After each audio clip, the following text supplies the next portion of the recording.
স্বাগত ডিবিসি সংবাদে। আপনাদের সাথে আছি সুরভি আলম তরণী। যে কোনো সময় নির্বাচনের জন্য মানসিকভাবে প্রস্তুত আছে জাতীয় নাগরিক পার্টি। তবে তার আগে আওয়ামী লীগের বিচার, আইন শৃঙ্খলা পরিস্থিতির উন্নতি ও জুলাই ঘোষণাপত্র চায় দলটি। রাজধানীর বাংলা মোটরে জাতীয় নাগরিক পার্টির অস্থায়ী কার্যালয়ে সংবাদ সম্মেলনে আহ্বায়ক নাহিদ ইসলাম দাবি করেন, নির্বাচন নিয়ে রয়টার্সে দেয়া তার বক্তব্যের ভুল ব্যাখ্যা করা হয়েছে। ২৮শে ফেব্রুয়ারি জুলাই আন্দোলনে নেতৃত্ব দেয়া শিক্ষার্থীদের নতুন রাজনৈতিক দল জাতীয় নাগরিক পার্টির আনুষ্ঠানিক আত্মপ্রকাশ ঘটে। এরপর থেকে আগামী নির্বাচনে তাদের অংশগ্রহণের বিষয়টি আলোচনায় উঠে আসে। এরই মধ্যে বুধবার বার্তা সংস্থা রয়টার্সকে দেয়া সাক্ষাৎকারে দলটির আহ্বায়ক নাহিদ ইসলাম বলেন, আইন শৃঙ্খলা পরিস্থিতির কারণে এবছর জাতীয় নির্বাচন সম্ভব নয়। তার এই বক্তব্যের পর রাজনৈতিক দলগুলোর মধ্যে ফের আলোচনা শুরু হয়েছে। ঠিক এই অবস্থায় কিন্তু আসলে একটা জাতীয় নির্বাচন সম্ভব নয় বাংলাদেশে, আমি মনে করি। বৃহস্পতিবার সংবাদ সম্মেলন করে নাহিদ ইসলাম দাবি করেন, রয়টার্সকে দেয়া তার সাক্ষাৎকারের ভুল ব্যাখ্যা করা হয়েছে। যে কোনো সময় নির্বাচনের জন্য প্রস্তুত তার দল। আমি বলেছি যে এবছর নির্বাচন করা সম্ভব নয়, আমি ঠিক এইভাবে কথাটা বলি নাই। আমি বলেছিলাম যে এখন দেশের যে আইন শৃঙ্খলার পরিস্থিতি, সেই পরিস্থিতিটা পুলিশ যেরকম নাজুক অবস্থায় আছে, এইরকম নাজুক অবস্থায় নির্বাচন করাটা অনেক বেশি কঠিন হবে। আমাদেরকে অবশ্যই নির্বাচনের আগে এই যে পুলিশিং ব্যবস্থা আছে, আইন শৃঙ্খলার যে পরিস্থিতি আছে, সেটাকে অবশ্যই উন্নত করতে হবে। অন্য দলের সাথে জোটভুক্ত হওয়ার কথা উড়িয়ে দিয়ে নাহিদ ইসলাম বলেন, সাংগঠনিক কার্যক্রম বিস্তৃত করার দিকে নজর নাগরিক পার্টির। নির্বাচনের জন্য নাগরিক পার্টি তার মানসিকতা এবং প্রস্তুতি রয়েছে, এবং আমরা নির্বাচন সামনে বলেছি যে আমরা আমাদের জায়গা থেকে গণপরিষদ নির্বাচন দেখতে চাই জাতীয় সংসদের পাশাপাশি। কেবলমাত্র নির্বাচনই জাতীয় নাগরিক পার্টি বা এনসিপির এই মুহূর্তের একমাত্র দাবি নয়। আমরা গণপরিষদ বা জাতীয় নির্বাচনের কথা বলছি, কিন্তু তার আগে আমরা দৃশ্যমান বিচার কার্যক্রম দেখতে চাই। নির্বাচনের আগে শেখ হাসিনার বিচার ও জুলাই ঘোষণাপত্র প্রণয়নের দাবিও জানায় দলটি। সংস্কারের যে জুলাই সনদ, সেটার আসলে বাস্তবায়ন আমরা দেখতে চাই। নূপুর মাহমুদ, ডিবিসি নিউজ, ঢাকা। তরুণদের নতুন রাজনৈতিক দল জাতীয় নাগরিক পার্টি এনসিপিকে কারা কি প্রতিশ্রুতিতে অর্থায়ন করছে? এক সংবাদ সম্মেলনে এমন প্রশ্ন তুলেছে ছাত্রদল। ঘণ্টাখানেকের মধ্যে আরেক সংবাদ সম্মেলনে এনসিপির আহ্বায়ক নাহিদ ইসলাম বলেন, দল পরিচালনায় নানা শ্রেণী পেশার মানুষের আর্থিক সহায়তা নিচ্ছেন তারা, তবে নিরাপত্তা বিবেচনায় সহায়তাকারীদের পরিচয় প্রকাশ করা হচ্ছে না। গত বুধবার রাতে নর্থ সাউথ বিশ্ববিদ্যালয়ের সামনে এনসিপি নেতা সার্জিস আলমের উপস্থিতিতে শুরু হয় হট্টগোল। অনাকাঙ্ক্ষিত এমন ঘটনায় ছাত্রদল জড়িত রয়েছে দাবি করে ফেসবুকে পোস্ট দেন সার্জিস আলম। শুক্রবার নয়াপল্টনে বিএনপির কেন্দ্রীয় কার্যালয়ে সংবাদ সম্মেলনে সার্জিসের বক্তব্য ভিত্তিহীন বলে দাবি করেন ছাত্রদলের নেতারা। নর্থ সাউথ বিশ্ববিদ্যালয়ের শিক্ষার্থীদের বিরুদ্ধে সূত্রপাত নাগরিক পার্টি এবং গণতান্ত্রিক ছাত্র সংসদের মধ্যকার দাবি বনাম প্রাইভেট বিশ্ববিদ্যালয় নিয়ে চলমান অভ্যন্তরীণ কুন্দল থেকে, কিন্তু দুঃখজনকভাবে সার্জিস আলম এই ঘটনাকে রাজনৈতিক রূপ দেওয়ার জন্য ছাত্রদলকে দায়ী করে ফেসবুকে পোস্ট করেন। তার দাবি সম্পূর্ণ ভিত্তিহীন ও কল্পনাপ্রসূত। বেসরকারি শিক্ষার্থীদের সাথে অপ্রীতিকর ঘটনার দায় ছাত্রদলের উপর চাপানো হচ্ছে দাবি করে তরুণদের নতুন দল এনসিপির অর্থায়নের উৎস নিয়ে প্রশ্ন তোলেন ছাত্রদল নেতারা। ন্যাশনাল সিটিজেন পার্টির যিনি প্রধান, তিনি রয়টার্সকে বলেছেন যে বাংলাদেশের কিছু ধনী ব্যক্তিরা তাদেরকে অর্থায়ন করেছে। আমরা এখানে ওনার কাছে জানতে চাই, তাদেরকে যে অর্থায়ন করেছে ধনী ব্যক্তিরা, সে অর্থায়নের বিপরীতে তারা কি ধরনের কমিটমেন্ট তাদের কাছে নিয়েছিল, সেটি আমরা বাংলাদেশ জাতীয়তাবাদী ছাত্রদল জানতে চাই। এর ঘণ্টাখানেক পর বাংলা মোটরে সংবাদ সম্মেলনে এনসিপি নেতা সার্জিস আলম ফের দাবি করেন, নর্থ সাউথের ঘটনায় ইন্ধন ছিল ছাত্রদলের। ছাত্রদলের একদম সেন্ট্রাল পোস্টে আহমেদ শাকিল যিনি আছেন, তিনি সেই জায়গায় ইচ্ছাকৃতভাবে এই বিব্রতকর এবং অস্বস্তিকর পরিস্থিতিটা তৈরি করেছেন। এ সময় এনসিপির অর্থের উৎসের বিষয়টিও তুলে ধরেন দলটির আহ্বায়ক।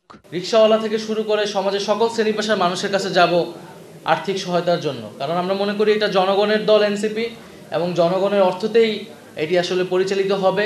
আমাদেরকে কারা সহযোগিতা করতেছে আর্থিকভাবে, আমরা যদি তাদের নাম প্রকাশ করি, তারা যে কোনো ধরনের ক্ষতির শিকার হবে না, সেই নিশ্চয়তা তো সরকার থেকে দিতে হবে। আসলে সেই কালচারটা আসলে বাংলাদেশে এখনও তৈরি করা যায় না, কিন্তু আমরা চাই সেই কালচারটা হোক এবং সকল রাজনৈতিক দলই সেই সংস্কৃতি গ্রহণ করুক। সম্প্রতি নারীর প্রতি সহিংসতার ঘটনার নিন্দাও জানান নাহিদ ইসলাম, তাগিদ দেন সরকারকে যথাযথ ব্যবস্থা নেওয়ার। জনপরিসরে যাতে নারীর নিরাপত্তা নিশ্চিত করা হয়। Rakib Hossain, DBC news, Dhaka. নিষিদ্ধ ঘোষিত সংগঠন হিজবুত তাহরিরের মার্চ ফর খিলাফত কর্মসূচিতে পুলিশের সঙ্গে সংঘর্ষের সময় আটক রিকশা চালক আরমান আলীকে ছাড়িয়ে নিয়েছেন যুব ও ক্রীড়া উপদেষ্টা আসিফ মাহমুদ সজীব ভুইয়া। শুক্রবার বিকেলে ওই রিকশাওয়ালাকে ডিবি অফিস থেকে ছাড়িয়ে নিয়ে যান আসিফ। হিজবুত তাহরিরের মার্চ ফর খিলাফতে পুলিশের সঙ্গে সংঘর্ষের সময় সংগঠনটির এক সদস্যকে মারতে দেখা যায় আরমান আলীকে। সে সময় ঘটনাস্থল থেকে তাকে আটক করে যৌথ বাহিনীর সদস্যরা।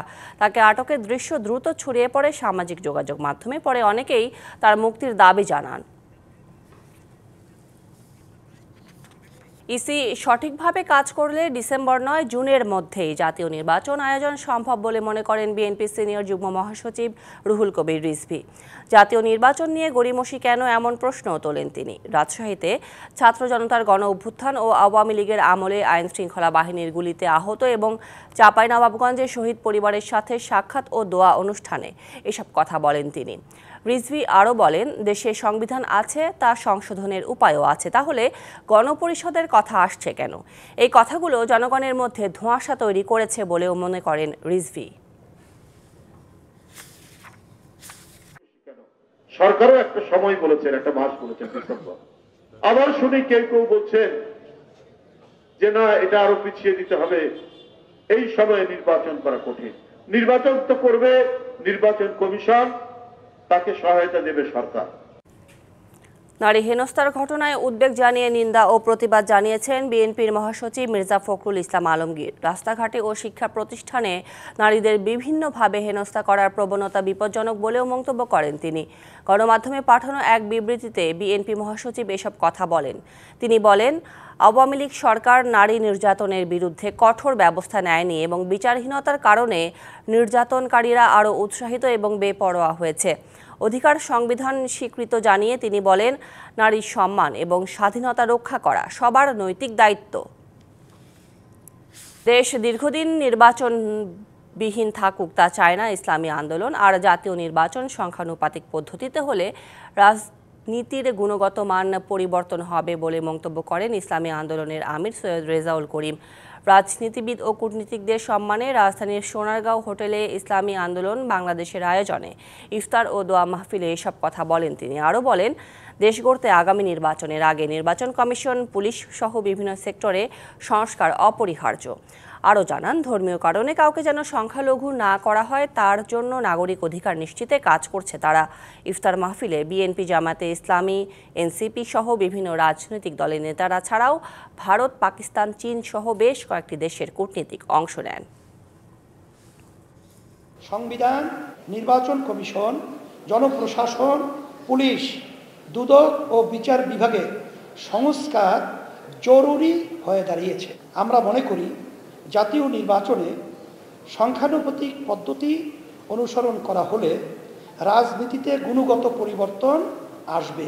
রাঙামাটির কাউখালী এলাকায় অভিযান চালিয়ে ইউপিডিএফ-এর গোপন আস্তানা থেকে অস্ত্র, গোলাবারুদ সহ বিভিন্ন সরঞ্জাম উদ্ধার করেছে সেনাবাহিনী। বিকেলে সেনাবাহিনীর রাঙামাটি সদর জোন দপ্তরে সংবাদ সম্মেলনে জানানো হয়, ভোর রাতে কাউখালীতে অভিযান চালিয়ে সশস্ত্র সন্ত্রাসীদের ব্যবহৃত একটি পিস্তল, 17 রাউন্ড গুলি, কয়েকটি ওয়াকি-টকি, ইউনিফর্ম ও চাঁদা আদায়ের রসিদ সহ বিভিন্ন সরঞ্জাম উদ্ধার করা হয়। সেনাবাহিনীর উপস্থিতি টের পেয়ে সন্ত্রাসীরা পালিয়ে যাওয়ায় কাউকে আটক করা সম্ভব হয়নি। অভিযান বাধাগ্রস্ত করতে ইউপিডিএফ-এর কিছু নারী সদস্য দিয়ে বিক্ষোভ প্রদর্শনের অপচেষ্টা করা হয় বলেও জানানো হয়। রাজধানীর বাজারে সংকট কাটেনি সয়াবিন তেলের। চড়া দামে বিক্রি হচ্ছে গরমের আগাম সবজি, বাড়তি গরুর মাংসের দামও। শীতের সবজি আছে কিছুটা হাতের নাগালে, দাম কমেছে ডিমের। আর গেল সপ্তাহের দরেই বিক্রি হচ্ছে মুরগির মাংস। কথা রাখল না মিল মালিকরা, কথা রাখেননি বাণিজ্য উপদেষ্টাও। 6 রোজাতেও স্বাভাবিক হয়নি বোতলজাত সয়াবিন তেলের সরবরাহ। তেল আছে, সবাইকে 1 পিস করে 1 কার্টন করে তেল দিতেছি দোকানে। যেটা দোকান খোলে নাই আর দেই নাই, যে খুলতেছে তা সবাইকে দিতেছি। তেল না তাহলে আমি কই থেকে দেব? বাজারে খোলা সয়াবিন মিলছে 180 টাকা কেজি দরে, আর পাম তেল 165 টাকায়। বিক্রেতারা বলছেন বোতলজাত সয়াবিন ছাড়া নিত্যপণ্যে সংকট নেই। মাত্র বলো না তেল লাগবো কিনা, 1 কার্টন দিবে আর 3 দিন 4 দিন কোনো খবর নাই। গতকালকে 1 কার্টন দিচ্ছে, আজকে আবার 1 কার্টন দিল। আসার সাথে সাথে শেষ। চাহিদা 20 কার্টন, আসে 1 কার্টন। চিনির দাম রোজার শুরুতে তো 125 টাকা ছিল, এখন 20 টাকা হয়ে গেছে। রোজায় চাহিদা বাড়ায় চড়া দামে বিক্রি হচ্ছে লেবু। এক হালি মানভেদে 80 থেকে 120 টাকা। চড়া গরম মৌসুমের আগাম সবজি, পটল, ঢেঁড়স, করলার দামও।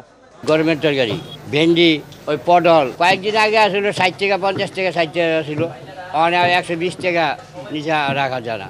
বরবটি 120 টাকা, চিচিঙ্গা 60 টাকা, উস্তা কেজি 120, করলার একটু দাম বেশি 140 টাকা।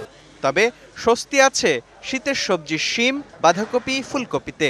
গাজর 40, টমেটো 30 আর শসা মানভেদে 40 থেকে 80 টাকা কেজি। অন্যান্য বারের তুলনায় এবার কিন্তু দামটা অতটা বাড়ে নাই, দাম কিছু কিছু তারতম্য ঘটেছে, সেটা অস্বীকার করা যাবে না। বাজারে ডিমের দাম নেমেছে 120 টাকা ডজনে, ব্রয়লার 200 আর সোনালী মুরগি 300 টাকা কেজি। এছাড়া গরুর মাংস মানভেদে 750 থেকে 780 আর খাসির মাংসের দর 1200 টাকা কেজি। মুস্তফা মাহবুব, ডিবিসি নিউজ, ঢাকা। জমে উঠতে শুরু করেছে রাজধানীর অভিজাত এলাকা গুলশান বনানীর ইফতার বাজারগুলো। মুখরোচক খাবারের লোভনীয় স্বাদ এবং খাবারের টেবিলে ভিন্নতা আনতে এসব ইফতার সামগ্রী কিনছেন ক্রেতারা। দাম গতানুগতিক হলেও বিক্রি ভালো হচ্ছে বলে জানান বিক্রেতারা। রমজানের শুরুর প্রথম শুক্রবারে দুপুরেই জমজমাট ছিল রাজধানীর অভিজাত এলাকা গুলশান বনানীর বিভিন্ন রেস্তোরাঁর ইফতার বাজার। বাহারি মুখরোচক ইফতার সামগ্রীতে সাজানো স্টলগুলো। নানা পদের খাবারের লোভনীয় স্বাদ ও ইফতারিতে ভিন্নতা আনতে ক্রেতারাও ভিড় করেন দুপুর থেকেই। কেউ কেউ একা আসলেও অনেকেই এসেছেন সপরিবারে। রোজার সময় হলে স্টারে 1 বার 2 বার আসা হয়, রেগুলার তো সম্ভব না। বাসায় খাবারটা ভালো। পেঁয়াজু, জিলেপি, হালিম, আলুর চপ, কাবাব ছাড়াও ছিল নানা ভিন্ন স্বাদের খাবার। তবে খাসির কলিজা, লেগ রোস্টের প্রতি চাহিদা বেশি বলছেন বিক্রেতা। খাসির যেমন লেগ কাবাবটা আছে, বড় লেগ, এটা আসল আপনার আকর্ষণীয় খাবার। আবার চিকেন টিক্কা, বটি কাবাব, খিরি কাবাব, বিফ শিক, এগুলো আকর্ষণীয় খাবার। নামি দামি রেস্তোরাঁর বাইরেও বনানীতে রাস্তাতেও বসে জমজমাট ইফতারের দোকান। হরেক রকম খাবারের পসরা সাজিয়ে বিক্রেতাদের হাঁক ডাকে মুখরিত ছিল ওই এলাকা। খাসির লেগ রোস্ট, তারপরে জিলাপি আর অন্য অনেক কিছু নিয়েও, বাট এগুলোই আছে আর কি মেনুর মধ্যে আছে। বাংলাদেশের ইফতারের যে নিজস্ব কৃষ্টি আর সংস্কৃতি তৈরি হয়েছে, তাতে থাকে সবার অংশগ্রহণ। বন্ধু আর পরিবার পরিজন সবাইকে একত্র করে এক সূত্রে গাঁথে ইফতার। তাই যার যার সামর্থ্য অনুযায়ী সবাই চায় ইফতারের আয়োজনটা হোক বর্ণাঢ্য। আসিফ পান্থ, ডিবিসি নিউজ, ঢাকা। ইসরায়েলের দখলদারিত্বের মাঝেই জেরুজালেমের আল আকসা মসজিদে আদায় করা হয়েছে এই রমজানের প্রথম জুম্মার নামাজ। ইসরায়েলি সেনাদের কড়া নিরাপত্তা আর বিধিনিষেধ মেনেই মসজিদ প্রাঙ্গণে প্রবেশ করতে দেখা যায় ফিলিস্তিনি মুসল্লিদের। তবে এদিনেও অধিকৃত পশ্চিম তীরে অব্যাহত ছিল হামলা ও ধরপাকড়।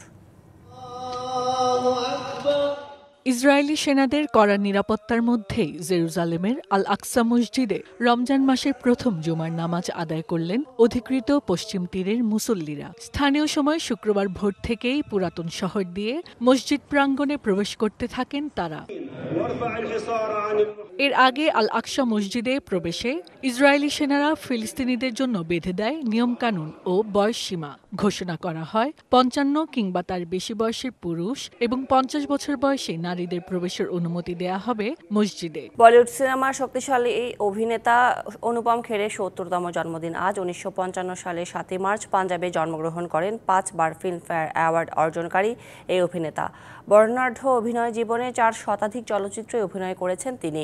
অভিনয়ের পাশাপাশি ভারতের Central Board of Film Certification ও ন্যাশনাল স্কুল অফ ড্রামার চেয়ারম্যান ছিলেন।